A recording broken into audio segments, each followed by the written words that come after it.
Assalamu alaikum warahmatullahi wabarakatuh. Bismillahirrahmanirrahim. Alhamdulillahi rabbil alamin. Wa sallallahu ala nabiyyina Muhammadin wa alihi wa sahbihi wa sallam. Amma ba'd. Yangu leo tutakumbushana na tutakuwa tunaanza kuzungumzia makosa makubwa ambayo yanayofanyika katika kugawa mirathi. Makosa haya yanapelekea familia kuharibika, familia inagawanyika, chuki, maelewano hayapatikani kwa sababu makosa haya yametokea wakati wa kugawa mirathi.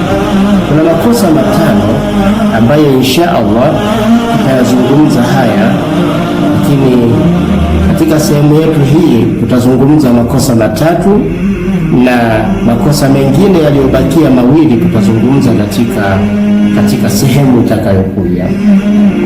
Ndugu yangu, ukianza na kosa la kwanza, kosa la kwanza linalofanyika katika makosa makubwa ya ugawaji wa mirathi ni kucheleweshwa kwa kugawa mirathi. Yani mfano, amekufa baba ambaye ndiye mwenye mali. Baba huyu amekufa, inapita miezi 6, miaka miwili mitatu, sehemu zingine tunasikia mpaka miaka 10 imepita, mirathi haijagawiwa.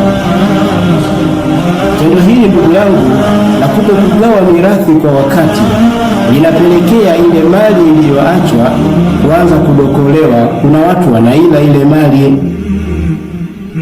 kwa hiyo hii inapelekea kula mali za yatima, inapelekea kula mali za mayatima kwa sababu mali haijagawiwa.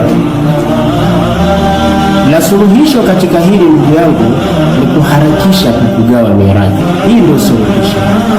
Mwenyezi Mungu Subhanahu wa Ta'ala anasema, wala taqrabu mala al-yatim, na wala msizikurubie mali za mayatima, msizisogelee mali za mayatima mkaanza kudokoa mkaanza kuzila. Mwenyezi Mungu amelikataza hilo. Kwa hiyo suluhisho ni kugawa haraka mali za mayatima.